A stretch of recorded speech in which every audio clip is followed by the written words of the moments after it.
से परमाणु संयंत्र पूरी तरह से नेस्तनाबूद हो गया है। और मयंक चौबे, ऐसा पहली बार नहीं हुआ जहां तक मुझे ध्यान आ रहा है कि B2 बॉम्बर्स का अमेरिका ने इस्तेमाल किया हो। जी, B2 बॉम्बर्स का पहले कई मर्तबा इस्तेमाल किया गया और एक बार फिर से एक बड़ा निशाना साधा गया अमेरिका द्वारा B2 बॉम्बर्स के माध्यम से। जी, B2 बॉम्बर्स, आपको ध्यान होगा अफगानिस्तान में भी इन्होंने इसका प्रयोग किया था, जब इन्होंने मदर ऑफ ऑल बॉम्ब्स गिराया था।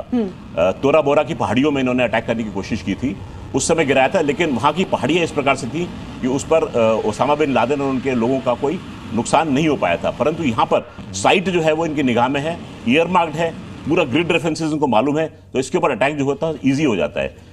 इजराइल ने भी इनके फैसिलिटीज के ऊपर बम गिराए हैं, लेकिन चूंकि ये एक हार्डेंड साइट है, हार्डेंड साइट का मतलब है इसके ऊपर कंक्रीट की इतनी तगड़ी लेयर लगी हुई है कि इसको भेद पाना नितांत असंभव है। बिल्कुल एवीएम भटनागर जी, वैश्विक राजनीति के परिदृश्य में ये पूरा जो कॉन्फ्लिक्ट है, ये जो पूरा वॉर है, जो पूरे एस्केलेशंस हो रहे हैं, वो क्या मैसेज दे रहा है ग्लोबली?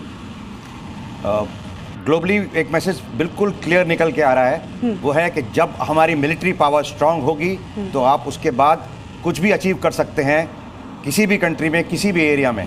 मिडिल ईस्ट में ये बिल्कुल क्लियर निकल के आ रहा है। और दूसरी बात यह कि अगर दो नेशन अपनी पार्टनरशिप स्ट्रांग रखते हैं और सिंसियर रखते हैं, जैसे कि इजराइल और यूएस ने दिखाया, वो किसी भी माहौल में हमेशा रिजल्ट लाएगी। जैसे कि मैसेज दिया अभी प्रधानमंत्री बेंजामिन नेतन्याहू ने, पहले शक्ति फिर शांति। शक्ति का उन्होंने डिस्प्ले ऑलरेडी करके दिखाया कुछ दिनों में, और जो शांति के और उसके बाद जहां पे कुछ कमी थी उसमें उन्होंने अपने बेस्ट फ्रेंड यूएस की मदद ली और उन्होंने बड़ा इफेक्टिव स्ट्राइक करके दिखाई, जिसकी दुनिया अभी अगले कुछ घंटों में इसके रिजल्ट्स भी आने शुरू हो जाएंगे सैटेलाइट पिक्चर के थ्रू। बिल्कुल कर्नल चौबे, सुबह एक तस्वीर भी सामने आई थी कि अपने hi friend, welcome to daily blog Ubharta Bharat channel. मैं हूं आपकी होस्ट रूबी ठाकुर। दोस्तों, आप मेरे चैनल को लाइक सब्सक्राइब जरूर करें, जिससे कि मेरा चैनल ग्रो आपके सपोर्ट से। तो आज जिस टॉपिक पर मैं वीडियो बना रही हूँ वो मेरा खुद का है कि ईरान और इजराइल के बीच दुश्मनी या टकराव क्यों हो रहा है। ये बहुत आदमी जानना चाहेंगे कि शांति से भी तो बात किया जा सकता है। लड़ाई, बम मारना, एक उधर का पीएम, सीएम, प्रेसिडेंट जो भी हो, उनका तो कुछ नुकसान नहीं होता, वो तो बंकर में छुप जाते हैं या दूसरा कंट्री चले जाएंगे। आम जनता जो है, जो साधारण पब्लिक है, जो रोज खाता कमाता है, अपना घर मुश्किल से बना पाता है, अपने बच्चों को पढ़ाता है, अपने बच्चों को देखभाल करता है, वो मासूम नागरिक मारे जा रहे हैं, इजराइल में भी, ईरान में भी। तो क्या कारण है ये दुश्मनी और टकराव का, जिसका खामियाजा आम नागरिक को भुगतना पड़ता है? तो इसके बारे में जानने के मैंने भी रिसर्च किया, पढ़ा, तो उसमें है कि ये जटिल और लंबे समय से चली आ रही है ये टकरार है। ये क्षेत्रीय है, जगह के लिए भी लड़ाई है और धार्मिक भी है। एक यहूदी है, एक मुस्लिम कौम है, राजनीति भी है और रणनीति स्पर्धा भी है, प्रतिस्पर्धा भी है। ईरान और इजराइल के बीच संघर्ष मध्य पूर्व सबसे गंभीर और जटिल दुश्मनियों में से एक है। यह केवल दो देशों की लड़ाई नहीं है, बल्कि इससे कई मुद्दे शामिल हैं, जैसे कि इस्लामिक और यहूदी विचारधारा का टकराव, साथ में क्षेत्रीय वर्चस्व, मतलब कौन बड़ा है।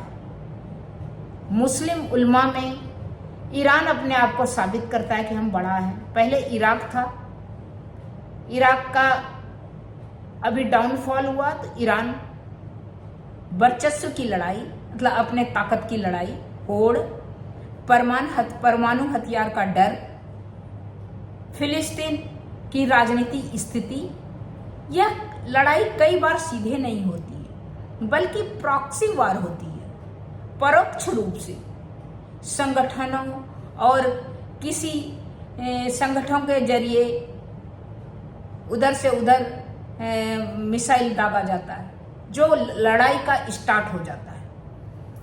तो धार्मिक और वैचारिक दुश्मनी क्या है, इसके बारे में जानते हैं। ईरान एक इस्लामिक शिया देश है जो खुद को इस्लामिक क्रांति का रक्षक मानता है। इजराइल एक यहूदी राष्ट्र है, खुद को यहूदी के लिए सुरक्षित राष्ट्र के रूप में देखता है।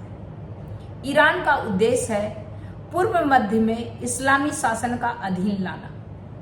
इसमें इजराइल का कोई जगह नहीं है। वहीं इजराइल ईरान को एक कट्टरपंथी इस्लामिक शासन मानता है। उसके अस्तित्व के लिए, इजराइल के अस्तित्व के लिए, वो अपने अस्तित्व के लिए ये ईरान को खतरा मानता है। क्षेत्रीय वर्चस्व की कहानी, ईरान चाहता है कि यह मध्य पूर्व सबसे शक्तिशाली देश बने, जबकि इजराइल अमेरिका के समर्थन में उस क्षेत्र में एक ताकतवर शक्ति बना हुआ है। दोनों देश एक दूसरे के प्रभाव कम करने के लगातार कोशिश करते हैं। ईरान को पाकिस्तान के मदद से परमाणु न्यूक्लियर पावर बना। ईरान लंबे समय से यूरेनियम संवर्धन कर रहा है, जिससे वो परमाणु हथियार बना सकता है, और इसको मदद पाकिस्तान कर रहा है। इजराइल मानता है कि अगर ईरान के पास परमाणु हथियार आ गया तो उसके अस्तित्व के लिए खतरा है। वो कभी भी परमाणु बम मार सकता है इजराइल को। इसी कारण इजराइल ईरान के न्यूक्लियर फैसिलिटीज पर साइबर अटैक और रहस्यमयी हमला करता है, क्योंकि फिर तो ये दुश्मनी जो है बिल्कुल ही, क्योंकि अंदर का दुश्मनी दोनों का धार्मिक दुश्मनी है, क्षेत्र का दुश्मनी है। ईरान इजराइल का अस्तित्व ही नहीं मानता है। कोई भी Muslim country, 57 Muslim country Israel का अस्तित्व नहीं मानता है। वो इजराइल को कब्जा किया हुआ जगह मानता है कि इजराइल ने कब्जा किया और इसको बढ़ा रहा है एरिया को। इजराइल अपना आप को एक कंट्री मानता है और वो अपने अस्तित्व के लिए लड़ाई लड़ रहा है इतने सारे कंट्री के साथ। हिजबुल्ला और अन्य प्रॉक्सी ग्रुप कभी कभी जो है मिसाइल दाग देता है इजराइल में। ईरान लेबनान आतंकी संगठन हिजबुल्ला को फंडिंग और हथियार देता है, जो इजराइल पर रॉकेट हमला करते रहता है। इस तरह सीरिया, इराक, गाजा ने ईरान समर्थित समूह इजराइल के खिलाफ काम करते हैं। इजराइल इस पर सीधे बमबारी करता है, जिससे सीधे सीधे ईरान और इजराइल आमने सामने हो जाता है। ईरान दूसरे से उससे मिसाइल डलवाता है, हिजबुल्ला से या और किसी से, और ये सीधे सीधे वार करता है। फिलिस्तीन मुद्दा, हमास समर्थन। हमास ने भी क्या किया आप लोग दोस्तों जानते ही होंगे कि उसने पहले छेड़ा, फिर ये लड़ाई कंटिन्यू हुआ। मासूम, लाखों लाख मासूम मारा गया। जिसने छेड़ा उसका एक बाल का बांका नहीं हुआ, और जो मार रहा उसका बाल का बांका नहीं हो रहा। आम मासूम हॉस्पिटल में सोया मरीज, आम घर में आम छोटे बच्चे मारे जा रहे हैं। तो जिसने ये शुरुआत की युद्ध का, वो सबसे बड़ा कल्प्रिट है। युद्ध की शुरुआत में लाखों करोड़ों मासूम को युद्ध में झोंक दिया, मरने को मजबूर कर दिया।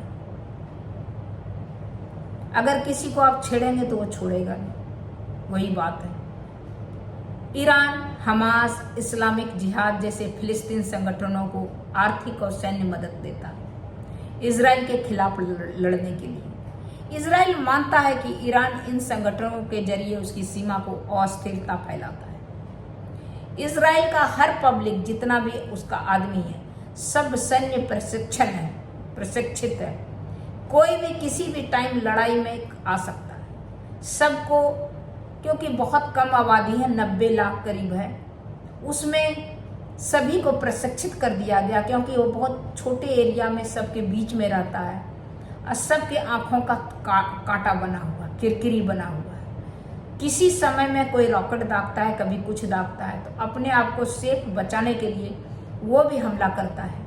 उसका भी समर्थन अमेरिका का है, अदरवाइज वो तो कब का मिट गया रहता।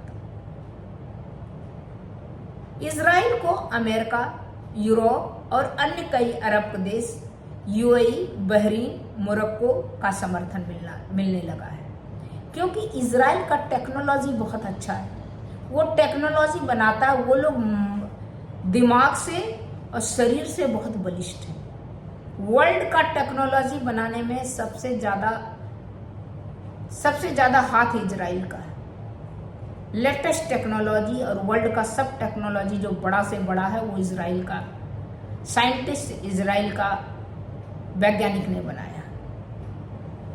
और वहाँ का जो भी है टेक्नोलॉजी है, या आईटी हो या तो आपका सॉफ्टवेयर हो, सारा इजराइल का है। तो इजराइल जो है, इसी से हर देश को चाहिए सॉफ्टवेयर अपना डेवलपमेंट के लिए। तो सब दोस्ती इजराइल से करता है, चाहे यूएई है।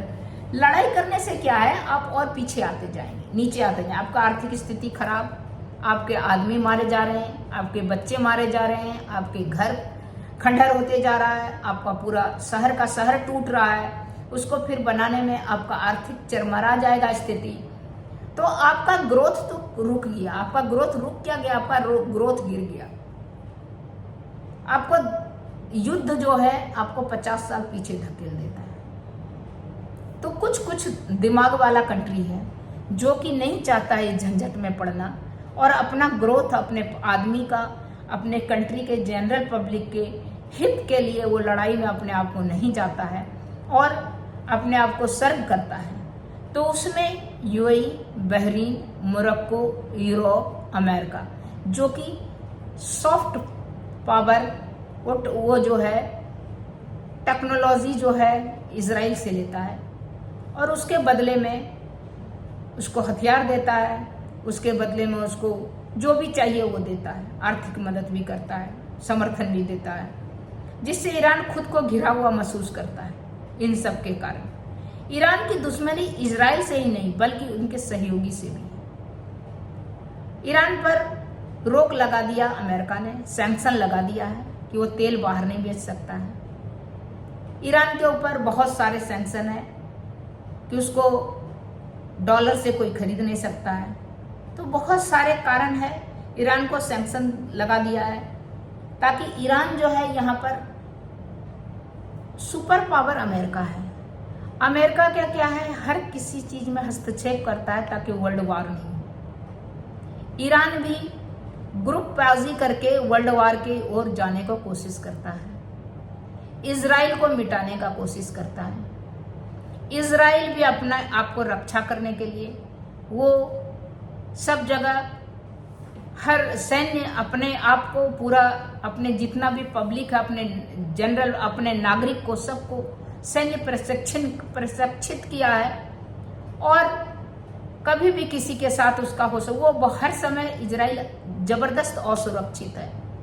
अगर उसको, और सबसे वो इसीलिए बना के रखता है कि कभी भी उसको सबका डर है, इसीलिए इजराइल जिंदा है, सब कंट्री का सपोर्ट है। अदरवाइज इजराइल नक्शे से मिट जाता। कितना भी टेक्नोलॉजी हो, कितना भी उसके पास सुपर पावर हो, कितना भी वो सॉफ्टवेयर डेवलप कर रहा हो, वो मिट जाता।